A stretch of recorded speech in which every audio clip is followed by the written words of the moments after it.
la excelencia superlativa del Espíritu Santo. Pero yo os digo la verdad, os conviene que yo me vaya, porque si no me fuese, el Consolador no vendría a vosotros, mas si me fuere, os lo enviaré. Juan 16:7. Los santos de Dios pueden estimar sus pérdidas como ganancias mayores con toda razón. Las adversidades de los creyentes ministran a su prosperidad en gran manera. Aunque nosotros sabemos esto, sin embargo, por la debilidad de la carne, temblamos ante las aflicciones que enriquecen el alma y tememos contemplar los negros barcos que nos traen esos cargamentos de oro como tesoro. Cuando el Espíritu Santo santifica el horno, el fuego refina nuestro oro y consume nuestra escoria. Sin embargo, al torpe mineral de nuestra naturaleza le desagradan los carbones ardientes, prefiriendo permanecer enterrado en las oscuras minas de la tierra. Nosotros actuamos como los niños necios que lloran porque se les ordena que tomen la medicina que sanará sus enfermedades. Sin embargo, nuestro Salvador, lleno de gracia, nos ama demasiado sabiamente como para evitarnos el problema en razón de nuestros temores infantiles. Él ve anticipadamente el bien que nos proporcionarán nuestras aflicciones y, por tanto, nos sume en ellas motivado por su sabiduría y verdadero afecto. Para estos primeros apóstoles era un problema muy grave perder a su maestro y amigo. La tristeza invadía sus corazones al pensar que él partía, pero sin embargo su partida les proporcionaría la grandísima bendición del Espíritu Santo.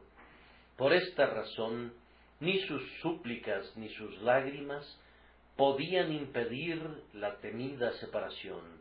Cristo no iba a gratificar sus deseos a cuenta de un costo muy grande como era la retención del Espíritu.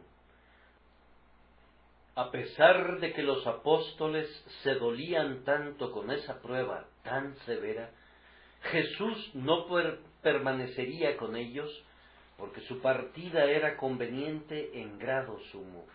Amados hermanos, nosotros debemos esperar ser objeto de esa misma disciplina amorosa. Sepamos que vamos a perder condiciones felices y gozos selectos cuando Jesús sabe que la pérdida nos beneficiará más que el gozo. Dios ha dado dos grandes dones a su pueblo. Primero, nos dio a su Hijo. Segundo, nos dio a su Espíritu. Después que nos hubo dado a su Hijo para que se encarnara, para que obrara justicia y ofreciera una expiación por nosotros, ese regalo fue entregado completo y no quedó nada pendiente a ese respecto. Consumado es, proclamó la plenitud de la expiación, y su resurrección mostró la perfección de la justificación. Entonces no era necesario que Cristo permaneciera más tiempo sobre la tierra, pues su obra aquí abajo estaba terminada para siempre. Ahora es el tiempo para el segundo don, la venida del Espíritu Santo. Este no podía ser otorgado antes que Cristo hubiese ascendido, pues este escogidísimo favor estaba reservado para adornar con el más elevado honor la ascensión triunfante del grandioso Redentor. Subiendo a lo alto, llevó cautiva la cautividad y dio dones a los hombres. Esta fue, según nos informa Pedro, la grandiosa promesa que Jesús recibió de su Padre. Así que, exaltado por la diestra de Dios, y habiendo recibido del Padre la promesa del Espíritu Santo, ha derramado esto que vosotros veis y oís. Para que su entrada triunfal en el cielo pudiera ser sellada con insigne gloria, los dones del Espíritu de Dios no podían ser esparcidos entre los hijos de los hombres hasta que el Señor hubiera subido con voz de mando, con sonido de trompeta. Al haberse otorgado el primer don, se volvió necesario que aquel cuya persona y obra constituyen esa bendición que no tiene precio, se tuviera que retirar para tener el poder para distribuir el segundo beneficio, por cuyo único medio el primer don se vuelve de algún servicio para nosotros. Cristo crucificado no tiene ningún valor práctico para nosotros sin la obra del Espíritu Santo, y la expiación que Jesús realizó no puede salvar nunca ni una sola alma, a menos que el bendito Espíritu de Dios la aplique al corazón y a la conciencia. Jesús no es visto nunca mientras el Espíritu Santo no abra el ojo. El agua del pozo de la vida no es recibida nunca mientras el Espíritu Santo no la haya sacado de las profundidades.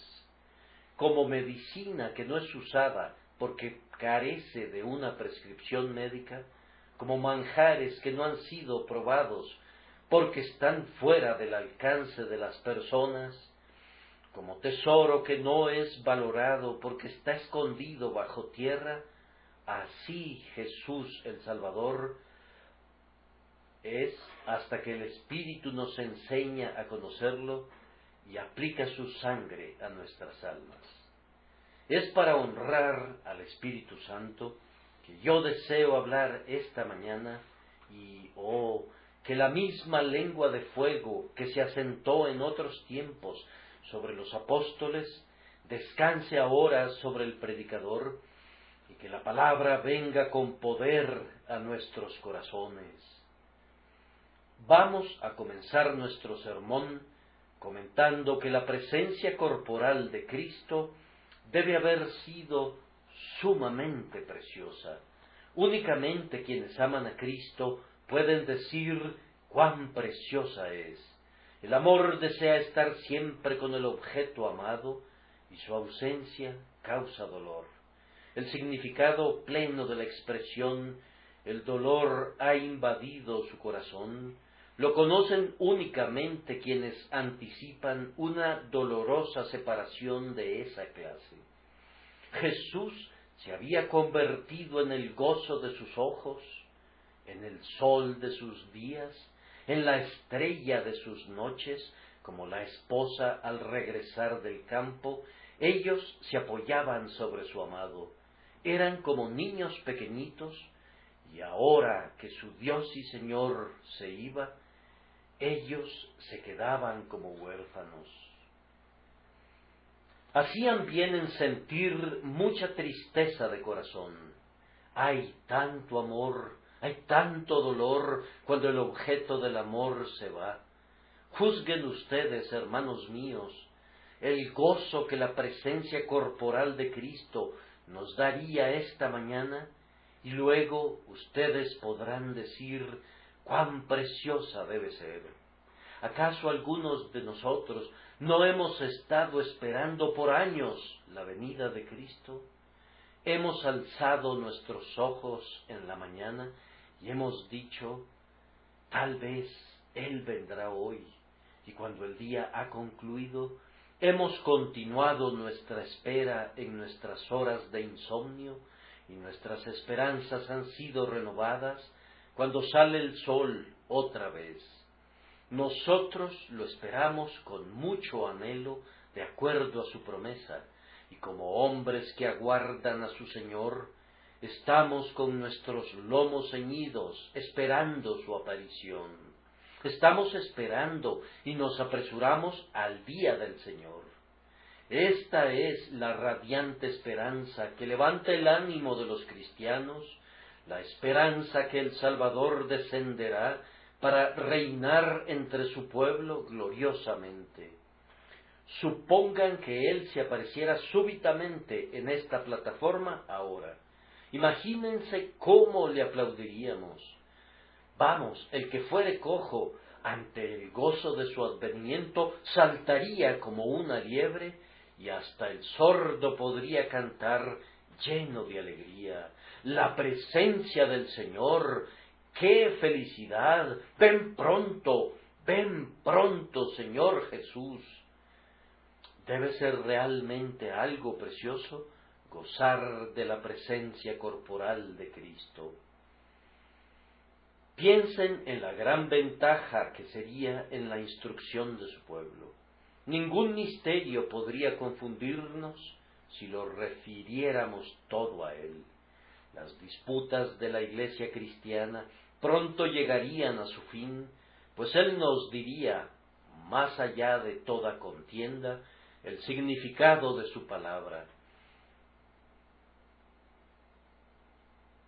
No habría, a partir de ese momento, ningún desaliento para la Iglesia en su obra de fe o en su trabajo de amor, pues la presencia de Cristo sería el fin de todas las dificultades y la conquista segura de todos los enemigos.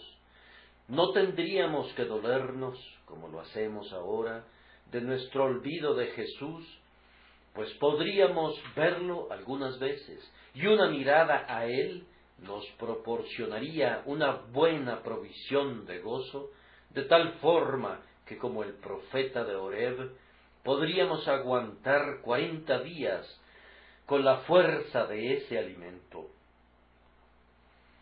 Sería una experiencia deliciosa saber que Cristo está en algún lugar de la tierra, pues entonces Él asumiría la supervisión personal de su Iglesia universal.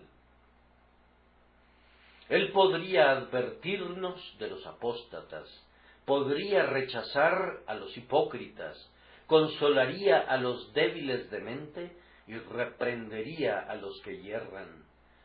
Cuán deleitable sería verlo caminar por en medio de los candeleros de oro, sosteniendo a las estrellas con su diestra. Entonces las iglesias no necesitarían ser subdivididas ni fracturadas por causa de perversas pasiones. Cristo crearía la unidad, el cisma dejaría de existir y la herejía sería desarraigada. La presencia de Jesús, cuyo rostro es como el sol brillando en su cenit, haría madurar todos los frutos de nuestro jardín, consumiría todas las malas hierbas y daría vida a todas las plantas. La espada de 2 filos en su boca destruiría a sus enemigos y sus ojos de fuego avivarían las santas pasiones de sus amigos. Pero quisiera comentar algo sobre este punto, porque en él la imaginación se ejercita a sí misma a costa del buen juicio. Yo me pregunto si el deleite que nos ha provocado en este momento el pensamiento que Cristo estuviera aquí en su presencia corporal, no tendrá en sí levadura de carnalidad. Yo me pregunto si la Iglesia está ya preparada para gozar de la presencia corporal de su Salvador sin caer en el error al conocerlo según la carne. Puede ser que se necesiten siglos de educación antes de que la Iglesia esté preparada para ver otra vez a su Salvador en la carne, sobre la tierra, porque yo veo en mí mismo, y yo supongo que sucede lo mismo con ustedes, que mucho del deleite que yo espero que me vendrá de la compañía de Cristo es conforme a lo que ven los ojos y al juicio de la mente, y la vista siempre es la marca y el símbolo de la carne. Sin embargo, abandonando ese punto, venimos ahora al segundo, que es que la presencia del Consolador, como la tenemos en la tierra, es mucho mejor que la presencia corporal de Cristo. nos hemos imaginado que la presencia corporal de Cristo nos traería mucha bendición y nos conferiría innumerables beneficios, pero de acuerdo a nuestro texto, la presencia del Espíritu Santo que obra en la Iglesia es más conveniente para ella. Pienso que esto les quedará muy claro si lo consideran por un momento, que la presencia corporal de Cristo en la tierra, independientemente de cuán buena pueda ser para la Iglesia, implicaría muchos inconvenientes en nuestra presente condición, inconvenientes que son evitados por su presencia a través del Espíritu Santo. Cristo, siendo verdaderamente hombre en cuanto a su humanidad, debería habitar en un cierto lugar, y para poder ir a Cristo sería necesario que nosotros viajáramos a su lugar de residencia. Conciban a todos los hombres forzados a viajar desde los confines de la tierra para visitar al Señor Jesucristo, que habitaría en el monte Sión o en la ciudad de Jerusalén. ¿Qué viaje tan largo sería ese para quienes viven en los últimos rincones del mundo? Indudablemente, ellos se embarcarían con gozo en ese viaje, y como la paz sería universal y la pobreza estaría erradicada, los hombres no tendrían ninguna restricción para hacer un viaje así. Todos podrían realizarlo. Sin embargo, como no todos vivirían allí, donde podrían ver a Cristo cada mañana, tendrían que contentarse con darle una mirada de vez en cuando. En cambio, vean, hermanos míos, el Espíritu Santo, el vicario de Cristo, habita en todas partes. Y si nosotros queremos acudir al Espíritu Santo, no necesitamos movernos ni siquiera una pulgada.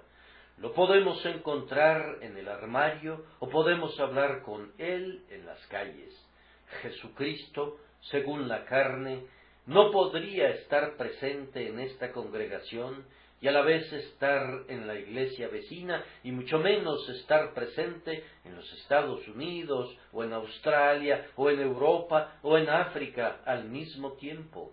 Pero el Espíritu Santo está en todas partes, y por medio de ese Espíritu Santo, Cristo guarda su promesa, porque donde están 2 o 3 congregados en mi nombre, allí estoy yo en medio de ellos. Él no podría guardar esa promesa de acuerdo a la carne, o al menos somos bastante incapaces de concebirlo haciendo eso, pero a través del Espíritu Santo gozamos dulcemente de su presencia y esperamos hacerlo hasta el fin del mundo. Piénsenlo bien, el acceso a Cristo, si estuviera aquí en su personalidad corporal, no sería muy fácil para todos los creyentes. El día solo tiene 24 horas, y si nuestro Señor no durmiera nunca, si como hombre viviera todavía, y como los santos arriba no descansara ni de día ni de noche, a pesar de eso, solo hay 24 horas. ¿Y qué serían 24 horas para la supervisión de una iglesia que nosotros confiamos que cubrirá toda la tierra?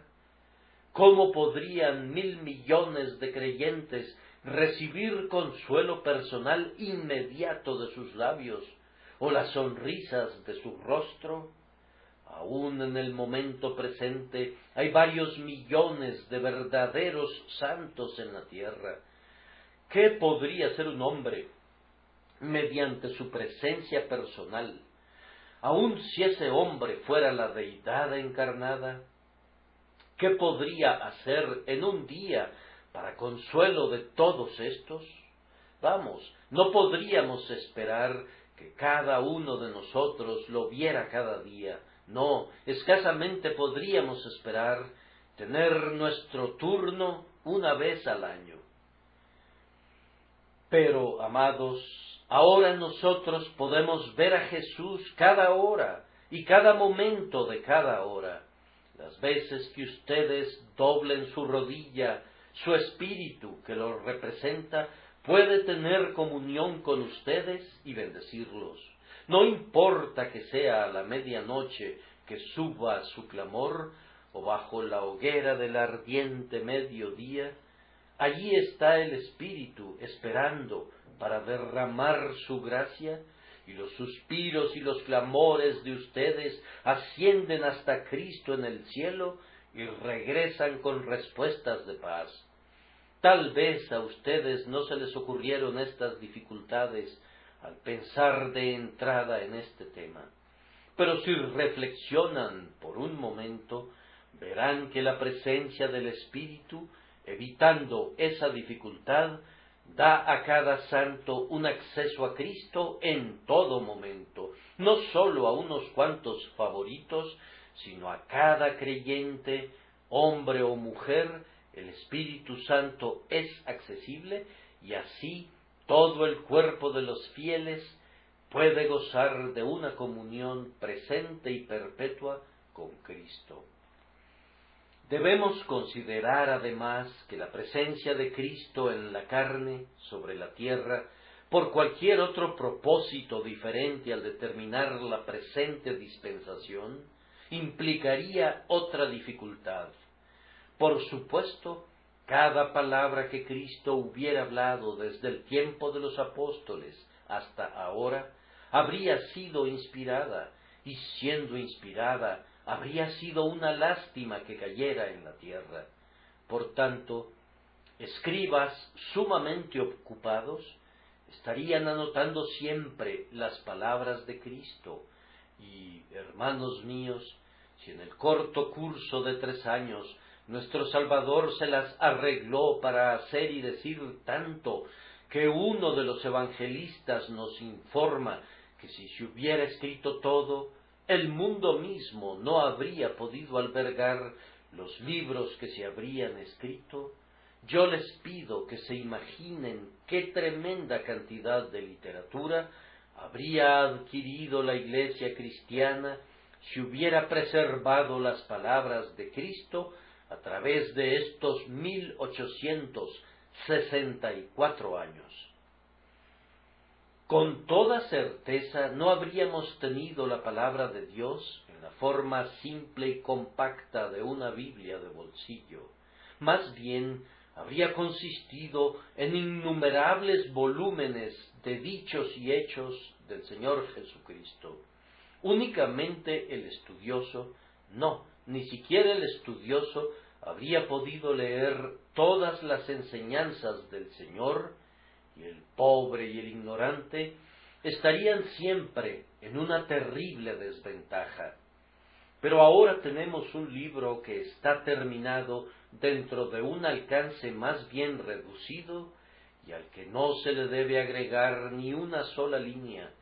El canon de la revelación está sellado para siempre, y el hombre más pobre de Inglaterra que crea en Cristo, que acuda con un alma humilde a ese libro y que mire a Jesucristo que está presente por medio de su Espíritu, aunque no según la carne, en poco tiempo puede comprender las doctrinas de la gracia y entender con todos los santos cuáles son las alturas y las profundidades, y comprender el amor de Cristo que excede a todo conocimiento.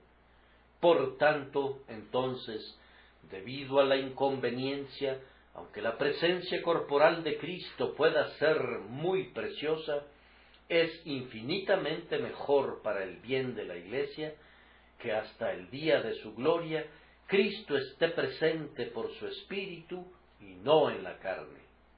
Además, hermanos míos, si Jesucristo estuviera todavía presente con su Iglesia en la carne, la vida de fe no tendría el mismo espacio que tiene ahora para poder ser desplegada.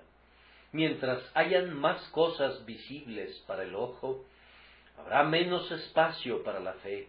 Entre menos visibilidad, mayor manifestación de fe.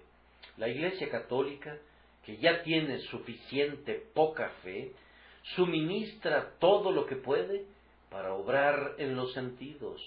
Las narices de ustedes son regaladas con incienso, y sus oídos son deleitados con dulces sonidos. Entre más crece la fe, menos necesita de ayudas externas, y cuando la fe muestra su verdadero carácter y está divorciada claramente del sentido y de la vista, entonces no necesita absolutamente nada en donde descansar, excepto en el poder invisible de Dios. Ha aprendido a colgarse del mismo lugar de donde cuelga el mundo, es decir, de ningún soporte visible, de la misma forma que el arco eterno de ese cielo azul se despliega en lo alto sin ningún apoyo. Así la fe descansa sobre los pilares invisibles de la verdad y de la fidelidad de Dios, y no necesita nada que la cimente o la apuntale. La presencia de Cristo aquí, en carne corporal, y el conocimiento de Él de acuerdo a la carne, equivaldría a llevar a los santos de regreso a una vida de vista, y en alguna medida dañaría la simplicidad de la confianza desnuda. Ustedes recordarán que el apóstol Pablo dice: de manera que nosotros de aquí en adelante a nadie conocemos según la carne, y agrega: y aun si a Cristo conocimos según la carne, ya no lo conocemos así. Al escéptico que nos pregunte: ¿por qué crees tú en Cristo? Si Cristo hubiera permanecido en la tierra, siempre podríamos darle una fácil respuesta: helo allí, allí está el hombre, míralo mientras continúa todavía haciendo milagros. Habría muy poco espacio para la santa adherencia de la fe a la palabra desnuda de Dios, y ninguna oportunidad para que glorifique a Dios, confiando allí donde no puede rastrear. Pero ahora, amados hermanos, el hecho de que no contamos con nada visible hacia dónde apuntar y que las mentes carnales puedan entender, este preciso hecho convierte al camino de la fe en algo mucho más acorde con su noble carácter. Fe, poderosa fe, la promesa ve y mira a eso únicamente, que difícilmente podría hacer si pudiera mirar a la persona visible de un Salvador presente. Será un día feliz para nosotros cuando la fe goce de la realización plena de sus esperanzas en la triunfante venida de su Señor, pero únicamente su ausencia puede entrenarla y educarla al punto necesario de refinamiento espiritual. Más aún, la presencia de Jesucristo en la tierra afectaría materialmente la gran batalla de Dios en contra del error y del pecado. Supongan que Cristo destruyera a los que predican el error con milagros. Supongan que los monarcas perseguidores vieran súbitamente sus brazos secos, o que todos los hombres que se opusieran a Cristo fueran devorados de pronto por el fuego. Vamos, se trataría entonces de una batalla entre la grandeza física y el mal moral, más bien que de una guerra en la que únicamente la fuerza espiritual es empleada del lado del bien. Pero ahora que Cristo se ha ido, toda la lucha es entre espíritu y espíritu, entre Dios, el Espíritu Santo, y Satanás, entre la verdad y el error, entre la entrega de los creyentes y el apasionamiento de los incrédulos. Ahora la batalla es equilibrada. No tenemos milagros de nuestro lado, no los necesitamos, nos basta con el Espíritu Santo. No ordenamos fuego del cielo, ningún terremoto sacude la tierra bajo los pies de nuestros enemigos. Coré no es tragado, Tatán no baja al abismo. Nuestros enemigos poseen fuerza física y nosotros no la solicitamos. ¿Por qué? Porque por la acción divina nosotros podemos conquistar al error sin ella.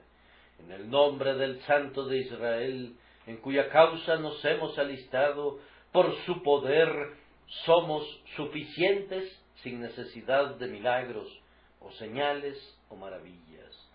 Si Cristo todavía estuviera aquí haciendo milagros, la batalla no sería tan espiritual como lo es ahora, pero la ausencia corporal del Salvador la convierte en un conflicto del espíritu del orden más noble y sublime.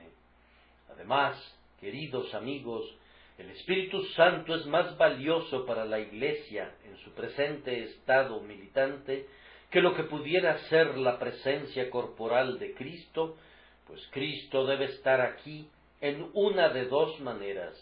Él debe estar aquí ya sea sufriendo o sin sufrir. Si Cristo estuviera aquí sufriendo, entonces, ¿cómo podríamos concluir que su expiación ha sido consumada? ¿No es mucho mejor para nuestra fe que nuestro bendito Señor, habiendo hecho expiación por el pecado de una vez por todas, esté sentado a la diestra del Padre? ¿No es mucho mejor, pregunto yo, que verlo todavía batallando y sufriendo aquí abajo?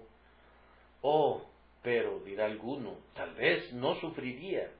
Entonces te pido que no desees tenerlo aquí hasta que nuestra guerra haya terminado, pues ver a un Cristo que no sufre en medio de su pueblo sufriente, ver su rostro calmo y tranquilo, cuando tu rostro y el mío están arrugados de dolor, verlo sonriendo cuando nosotros estamos llorando, esto sería intolerable. No, eso no podría ser. Hermanos, si Él fuera un Cristo sufriente ante nuestros ojos, entonces sospecharíamos que Él no ha completado su trabajo. Y por otro lado, si Él fuera un Cristo que no sufre, entonces parecería como si Él no fuera un sumo sacerdote fiel, hecho a semejanza de sus hermanos. Estas dos dificultades nos conducen de regreso a un estado de agradecimiento hacia Dios, porque no tenemos que responder a ese dilema, sino que el Espíritu de Dios, que es Cristo presente en la tierra, nos allana estas dificultades y nos proporciona toda la ventaja que podríamos esperar de la presencia de Cristo incrementada 10 veces. Solamente una observación adicional, que la presencia personal de Cristo, por mucho que la tengamos muy en alto, no produjo muy grandes resultados en sus discípulos hasta que el Espíritu Santo fue derramado de lo alto. Cristo era su maestro. ¿Cuánto aprendieron ellos? Bueno, allí tenemos a Felipe. Cristo tiene que decirle: tanto tiempo hace que estoy con vosotros y no me has conocido, Felipe. Ellos estaban confundidos con preguntas que ahora pueden ser respondidas por niños pequeñitos. Ustedes pueden ver que al final de su curso de entrenamiento de 3 años con Cristo, no habían alcanzado sino un limitado progreso. Cristo no era únicamente su maestro, sino también su consolador. Sin embargo, con cuánta frecuencia Cristo no pudo consolarlos por causa de su incredulidad. Después que Él hubo pronunciado ese deleitable discurso que hemos estado leyendo, los encontró dormidos, embargados por la tristeza. En este capítulo, cuando está intentando consolarlos, Él agrega: antes, porque os he dicho estas cosas, tristeza ha llenado vuestro corazón. La intención de Cristo era nutrir las gracias de sus discípulos. Pero ¿dónde estaban esas gracias? Aquí tenemos a Pedro. Él ni siquiera tiene la gracia del valor ni de la consistencia, sino que niega al Señor mientras el resto de ellos lo abandonan y huyen. Ni siquiera el Espíritu de Cristo había sido infundido en ellos. Su celo no había sido moderado por el amor, pues querían que el fuego del cielo consumiera a sus adversarios. Y Pedro sacó una espada para cortar la oreja del siervo del sumo sacerdote. Ellos conocían escasamente las verdades que su Señor les había enseñado y estaban muy lejos de absorber su espíritu celestial. Inclusive sus dones eran muy débiles. Es cierto que una vez hicieron milagros y predicaron, pero ¿con qué éxito lo hicieron? ¿Acaso han escuchado alguna vez que Pedro ganó 3,000 pecadores por medio de un sermón? No fue sino hasta después que el Espíritu Santo vino. ¿Descubren que alguno de ellos es capaz de edificar a otros y construir la iglesia de Cristo? No, el ministerio de nuestro Señor Jesucristo, considerado únicamente en relación a sus frutos inmediatos, no fue comparable a los ministerios que se dieron después de que descendió el Espíritu. A lo suyo vino y los suyos no le recibieron. Su grandiosa obra como Redentor fue un triunfo completo de principio a fin.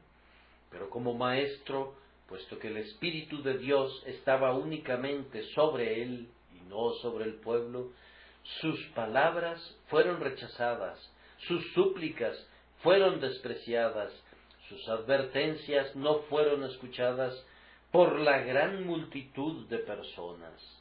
La poderosa bendición vino cuando se cumplieron las palabras de Joel. Y después de esto, derramaré mi espíritu sobre toda carne, y profetizarán vuestros hijos y vuestras hijas, vuestros ancianos soñarán sueños, y vuestros jóvenes verán visiones. Y también sobre los siervos y sobre las siervas derramaré mi espíritu en aquellos días. Esa era la bendición, y una bendición que, nos atrevemos a decirlo otra vez, era tan rica y tan rara que ciertamente era conveniente que Jesucristo se fuera para que el Espíritu Santo descendiera. Ahora prosigo al tercer punto del tema y lo haré brevemente. Hemos llegado hasta aquí, que admitimos que la presencia de Cristo es preciosa, pero la presencia del Espíritu Santo se muestra muy claramente como de mayor valor práctico para la Iglesia de Dios que la presencia corporal del Señor Jesucristo. Avancemos entonces al tercer punto, que la presencia del Consolador es superlativamente valiosa. Podemos concluir esto por los efectos que se dieron el día de Pentecostés. En el día de Pentecostés, el toque a rebato sonó la alarma celestial. Los soldados no estaban bien preparados para eso. Constituían una minúscula banda y tenían solamente esta virtud, que se contentaban con esperar hasta que les fuera dado poder. Estaban sentados, quietos, en el aposento de arriba. Un sonido poderoso se escucha a través de toda Jerusalén. El poderoso torbellino continúa su viaje hasta que alcanza el lugar elegido. Llena el lugar donde ellos permanecen sentados. Aquí encontramos un presagio de lo que el Espíritu de Dios será para la Iglesia. Vendrá misteriosamente sobre la Iglesia de acuerdo a la voluntad soberana de Dios, pero cuando venga como el viento, será para purgar la atmósfera moral y para avivar el pulso de todos los que tienen respiración espiritual. Esta es ciertamente una bendición, un beneficio que la Iglesia necesita grandemente. Yo quisiera que este recio viento que sopla viniera sobre la Iglesia con una fuerza irresistible, arrastrando todo lo que encuentra, la fuerza de la verdad, pero aún más que eso, la fuerza de Dios introduciendo la verdad en los corazones y en la conciencia de los hombres. Yo quisiera que ustedes y yo pudiéramos respirar este viento y recibir su influencia que da vigor, para que podamos ser convertidos en campeones de Dios y de su verdad. Oh, que pudiera llevarse nuestras tinieblas de duda y las nubes de error. Ven, viento sagrado, Inglaterra te necesita, la tierra entera requiere de ti. Las exhalaciones malolientes que proliferan en esta calma mortal desaparecerían si tus rayos divinos iluminaran al mundo y conmovieran la atmósfera moral. Ven, Espíritu Santo, ven, no podemos hacer nada sin ti, pero si tenemos tu viento, nosotros desplegamos nuestras velas y aceleramos nuestro curso hacia la gloria. Además, el Espíritu vino como fuego. Una lluvia de fuego acompañaba el recio viento que soplaba. ¡Qué bendición es esto para la Iglesia! La Iglesia necesita fuego para avivar a sus ministros, para dar celo y energía a todos sus miembros. Teniendo este fuego, la Iglesia arde en su camino al éxito. El mundo la enfrenta con fuego hecho con gavillas de leña, pero ella confronta al mundo con el fuego de espíritus encendidos y de almas que arden con el amor de Jesucristo. Ella no confía en el ingenio, ni en la elocuencia, ni en la sabiduría de sus predicadores, sino en el fuego divino que los cubre de energía. Sabe que los hombres son irresistibles cuando están llenos del consagrado entusiasmo enviado por Dios. Por lo tanto, ella confía en esto y su petición es: ven, fuego santo, habita en nuestros pastores y maestros, descansa sobre cada uno de nosotros. Este fuego es una bendición que Cristo no nos trajo en persona, pero que ahora da a la Iglesia a través de su Espíritu. Y luego de esa lluvia de fuego descendieron unas lenguas. Esto también es el privilegio de la Iglesia. Cuando el Señor dio a los apóstoles diversas lenguas, es como si les hubiera dado las llaves de varios reinos. Vayan, les dijo, Judea no es mi único dominio. Vayan y abran las puertas de cada imperio. Aquí están las llaves. Ustedes pueden hablar cualquier idioma. Queridos amigos, aunque no podamos hablar con cada individuo en su propio idioma, sin embargo, tenemos las llaves de todo el mundo sujetadas a nuestro cinturón si tenemos al Espíritu de Dios con nosotros. Ustedes tienen las llaves que abren los corazones humanos si el Espíritu de Dios habla por medio de ustedes. Yo tengo hoy las llaves de los corazones de multitudes de personas aquí presentes, si el Espíritu Santo quiere usarlas. Hay una eficacia en el Evangelio que es poco imaginada por quienes se refieren a él como locura de hombres, cuando el Espíritu está con nosotros. Yo estoy persuadido de que los resultados que han seguido al ministerio durante nuestra vida son triviales e insignificantes comparados con lo que serían si el Espíritu de Dios estuviera trabajando con más poder en medio de nosotros. No hay ninguna razón en la naturaleza del Evangelio o en el poder del Espíritu por la cual no se convierta una congregación entera con la predicación de un sermón. No hay ninguna razón en la naturaleza de Dios por la cual no pueda nacer una nación en un día y por la cual, en un período de 12 meses, una docena de ministros que predicaran a lo largo del mundo no pudieran ser el instrumento para la conversión de cada elegido hijo de Adán a un conocimiento de la verdad. El Espíritu de Dios es perfectamente irresistible cuando extiende todo su poder. Su potencia es tan divinamente omnipotente que al instante que sale, la obra es completada. El grandioso evento profético, vemos, ocurrió en el día de Pentecostés. El éxito alcanzado fue únicamente el correspondiente a los primeros frutos. Pentecostés no es la cosecha.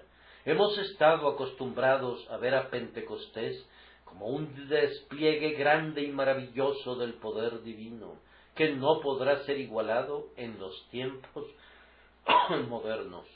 Hermanos, va a ser superado. Yo no estoy parado sobre Pentecostés como sobre una montaña muy alta, preguntándome a qué altura estoy, sino que miro a Pentecostés como un pequeño monte que está surgiendo, desde el cual veré montañas mucho más altas en la lejanía. No veo a Pentecostés como el fin de la cosecha, con los graneros llenos de gavillas, no, sino como una ofrenda de la primera gavilla ante el altar de Dios. Ustedes deben esperar mayores cosas, oren pidiendo mayores cosas, anhelen mayores cosas. He aquí nuestra Inglaterra sumida en una impasible ignorancia del Evangelio. Como la carga de una pesadilla sobre su pecho, tiene la regeneración bautismal que es apoyada por una horda de sacerdotes, ya sea porque creen en ese dogma o porque mantienen sus beneficios si se suscriben a esa mentira. ¿Cómo podrá ser sacudido ese íncubo, el demonio, del pecho vivo de Inglaterra? No con ejército ni con fuerza, sino con mi espíritu, ha dicho Jehová de los ejércitos. Allí está Francia, maldecida con infidelidad, voluble, festiva, entregada al placer. ¿Cómo podrá ser conducida a la sobriedad y santificada para Dios? No con ejército ni con fuerza, sino con mi espíritu, ha dicho Jehová de los ejércitos.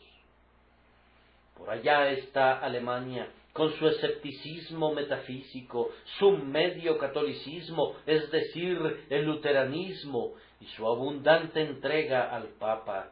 ¿Cómo se levantará Alemania? No con ejército ni con fuerza, sino con mi espíritu, ha dicho Jehová de los ejércitos.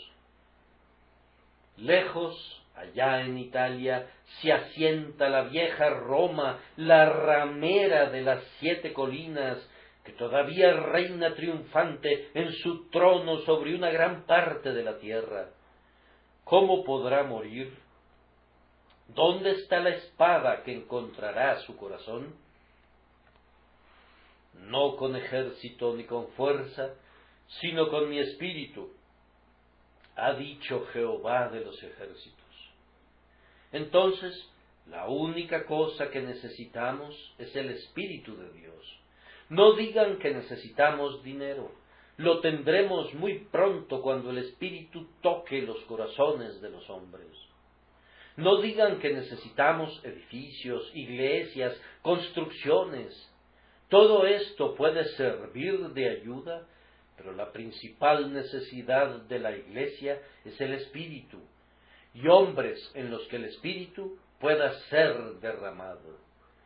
Si antes de morir yo pudiera decir únicamente una oración, sería esta: Señor, envía a tu iglesia hombres llenos del Espíritu Santo y de fuego. Denle a cualquier denominación hombres así, y su progreso será poderoso. Quiten esos hombres, envíenles graduados universitarios de gran refinamiento y profundo conocimiento, pero con poco fuego y con poca gracia, perros sordos que no pueden ladrar, y muy pronto esa denominación irá en declive. Dejen que venga el Espíritu, y el predicador podrá ser rústico, simple, rudo, sin modales, pero estando el Espíritu sobre él, ninguno de sus adversarios prevalecerá. Su palabra tendrá el poder de sacudir las puertas del infierno. Amados hermanos, ¿acaso no dije algo bueno cuando afirmé que el Espíritu de Dios es de superlativa importancia para la Iglesia y que el día de Pentecostés parece decirnos precisamente eso? Recuerden, hermanos, y aquí tenemos otro pensamiento que debería lograr que el Espíritu sea algo muy querido para ustedes, que sin el Espíritu Santo nada bueno pudo venir o vendrá jamás a cualquiera de sus corazones. Ningún suspiro de penitencia, ningún clamor de fe, ninguna mirada de amor, ninguna lágrima de santa tristeza. El corazón de ustedes no podría palpitar nunca con vida divina, excepto por medio del Espíritu. Ustedes son incapaces del menor grado de emoción espiritual, ya no se diga de acción espiritual, aparte del Espíritu Santo. Ustedes yacen muertos, viviendo únicamente para el mal, pero absolutamente muertos para Dios, hasta que el Espíritu Santo venga y los levante de la tumba. Hoy no hay nada bueno en ti, hermano mío, que no haya sido puesto allí. Las flores de Cristo son todas exóticas. Yo sé que en mí, esto es, en mi carne, no mora el bien. ¿Quién hará limpio a lo inmundo? Nadie. Todo debe venir de Cristo, y Cristo no le da nada a los hombres, excepto a través del Espíritu de toda gracia. Valoren entonces al Espíritu como el conducto de todo bien que viene a ustedes. Y además, nada bueno puede salir de ustedes aparte del Espíritu. Aunque esté en ustedes, sin embargo, yace dormido, excepto que Dios produzca en ustedes así el querer como el hacer por su buena voluntad. ¿Deseas predicar? ¿Cómo puedes hacerlo a menos que el Espíritu Santo toque tu lengua? ¿Deseas orar? ¡Ay, qué trabajo tan débil es, a menos que el Espíritu haga la intercesión por ustedes! ¿Quieren vencer al pecado? ¿Quieren ser santos? ¿Anhelan imitar a su Señor? ¿Desean elevarse a las alturas superlativas de la espiritualidad? ¿Quieren ser hechos como los ángeles de Dios, llenos de celo y ardor por la causa del Señor? No pueden sin el Espíritu, porque separados de mí, nada podéis hacer. Oh pámpano, tú no puedes dar fruto sin la savia. Oh Hijo de Dios, tú no tienes vida en ti mismo, aparte de la vida que Dios te da a través de su Espíritu. ¿No tengo razón entonces cuando dije que el Espíritu Santo es superlativamente precioso, de tal forma que aun la presencia de Cristo, según la carne, no es comparable a su presencia en gloria y poder? Esto nos conduce a la conclusión que es un punto práctico. Hermanos, si estas cosas son así, veamos, los que somos creyentes en Cristo, al misterioso Espíritu con profundo temor y reverencia. Lo debemos reverenciar de tal manera de no contristarlo o provocarlo a ira, por nuestro pecado. No lo apaguemos en ninguno de sus menores movimientos en nuestra alma. Nutramos cada sugerencia y estemos listos a obedecer cada uno de sus dictados. Si el Espíritu Santo es en verdad tan poderoso, no hagamos nada sin él. No comencemos ningún proyecto, ni llevemos a cabo ninguna empresa, ni concluyamos ninguna transacción sin haber implorado su bendición.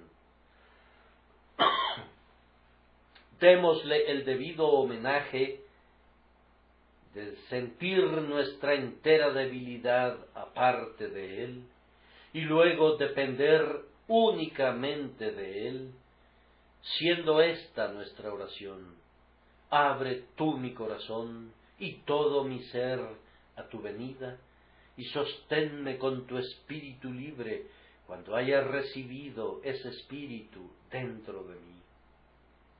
Ustedes, que son inconversos, permítanme implorarles que en cualquier cosa que hagan, nunca desprecien al Espíritu de Dios. Recuerden que hay un honor especial asignado a Él en la Escritura. Todo pecado y blasfemia será perdonado a los hombres, mas la blasfemia contra el Espíritu no le será perdonada ni en este siglo ni en el venidero. Recuerden, a cualquiera que dijere alguna palabra contra el Hijo del Hombre, le será perdonado, pero al que hable contra el Espíritu Santo, no le será perdonado. Este es el pecado que es para muerte, del cual aun el tierno Juan dice: por el cual yo no digo que se pida. Por tanto, tiemblen en su presencia, quítense el calzado de sus pies, pues cuando su nombre es mencionado, el lugar en que ustedes están, tierra santa es. El Espíritu debe ser tratado con reverencia. A continuación, como una observación práctica, debemos llenarnos de valor hoy viendo el poder del Espíritu.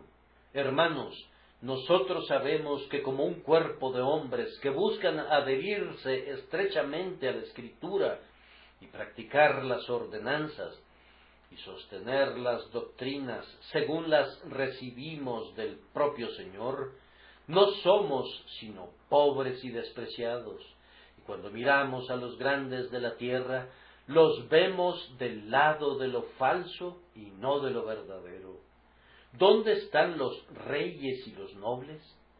¿Dónde están los príncipes y dónde están los hombres poderosos? ¿Acaso no están en contra del Señor de los ejércitos? ¿Dónde está el oro? ¿Dónde está la plata? ¿Dónde está la arquitectura? ¿Dónde está la sabiduría? ¿Dónde está la elocuencia? ¿No han hecho un bando en contra del Señor de los ejércitos? Entonces, ¿qué? ¿Vamos a desalentarnos? Nuestros padres no se desalentaron. Ellos dieron su testimonio en el cepo y en la prisión, pero no tenían temor en cuanto a la buena y vieja causa. Como John Bunyan, aprendieron a pudrirse en calabozos, pero no conocieron la cobardía. Sufrieron y dieron testimonio de que no se desalentaron. ¿Por qué? Porque sabían no que la verdad es poderosa y va a prevalecer, pues la verdad no es poderosa y no prevalecerá en este mundo hasta que los hombres sean diferentes de lo que son, pero sabían que el Espíritu de Dios es poderoso y prevalecerá. Es mejor tener una iglesia pequeña formada por hombres pobres, pero con el Espíritu de Dios con ellos, que tener una jerarquía de nobles, un ejército de príncipes con títulos nobiliarios y prelados, que no tienen el Espíritu Santo, pues esto no es solamente la fuente de la fuerza, sino que es la fuerza misma. Allí donde está el Espíritu de Dios, hay libertad y poder. Entonces, hermanos, tengan valor. Solo tenemos que buscar eso que Dios ha prometido dar, y podemos hacer maravillas. Él dará el Espíritu Santo a quienes lo pidan. Despierten, miembros de esta iglesia, y oren con sinceridad. Y todos los creyentes del mundo clamen en voz alta a Dios para que su brazo desnudo pueda ser visto. Despierten, hijos de Dios, pues ustedes conocen el poder de la oración. No le permitan ningún descanso al ángel del pacto hasta que hable la palabra y el Espíritu obre poderosamente entre los hijos de los hombres. La oración es un trabajo adaptado a cada uno de ustedes que están en Cristo. Ustedes que no pueden predicar, ustedes que no pueden enseñar, pueden orar, y su oración privada, desconocida por los hombres, quedará registrada en el cielo. Esos clamores silenciosos y sinceros de ustedes traerán una bendición. Una mañana, hace pocos días, cuando estábamos en una sesión especial de oración, había algunos hermanos presentes que repetían en un volumen de voz que casi no podía ser escuchado: hazlo, Señor, hazlo, concédelo, escúchanos. Me agrada ese tipo de oración en las reuniones de oración. No me interesan los gritos de algunos de nuestros hermanos metodistas, aunque si quieren gritar, que lo hagan, pero a mí me gusta oír a los amigos que oran con gemidos que no pueden expresarse. Señor, envía el Espíritu, Señor. Trabaja, trabaja, trabaja. Durante el tiempo del sermón es lo que un número de iglesias debería estar haciendo, clamando a Dios en sus corazones. Cuando caminen por las calles y vean el pecado, deberían orar: Señor, derríbalo con tu Espíritu. Y cuando vean a un hombre que lucha y se esfuerza por hacer el bien, deberían clamar: Señor, ayúdalo, ayúdalo por el Espíritu. Estoy persuadido de que únicamente necesitamos más oración y no habría ningún límite para la bendición. Pueden evangelizar Inglaterra, pueden evangelizar Europa, pueden volver cristiano al mundo entero, si sólo supieran cómo orar. La oración puede obtener cualquier cosa de Dios, la oración lo puede obtener todo. Dios no le niega nada al hombre que sabe cómo pedir. El Señor nunca cierra sus graneros, sino hasta que tú cierras la boca. Dios no detendrá su brazo mientras no detengas tu lengua. Clama en voz alta y no te detengas. No le des descanso hasta que envíe su Espíritu otra vez para agitar las aguas y actuar en este mundo de tinieblas para traer luz y vida. Clamen de día y de noche, oh ustedes elegidos de Dios, pues Él los vindicará con rapidez. El tiempo de la batalla se acerca. Roma afila su espada para la pelea. Los hombres del error rechinan sus dientes llenos de ira.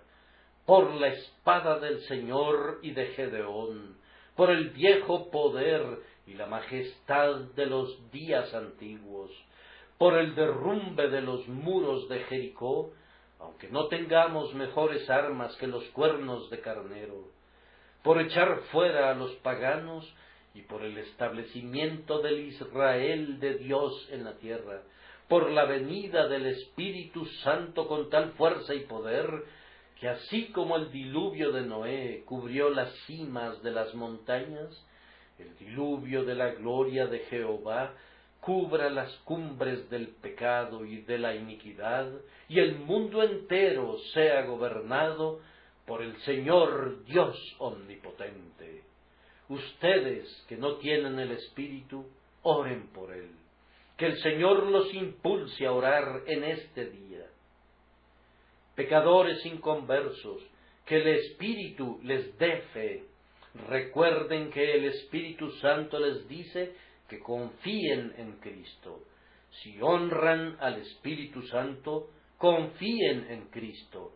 Sé que deben ser regenerados primero, pero el hombre que confía en Cristo es regenerado. Ustedes deben arrepentirse, deben ser santos, pero el hombre que confía en Cristo se arrepentirá y será hecho santo.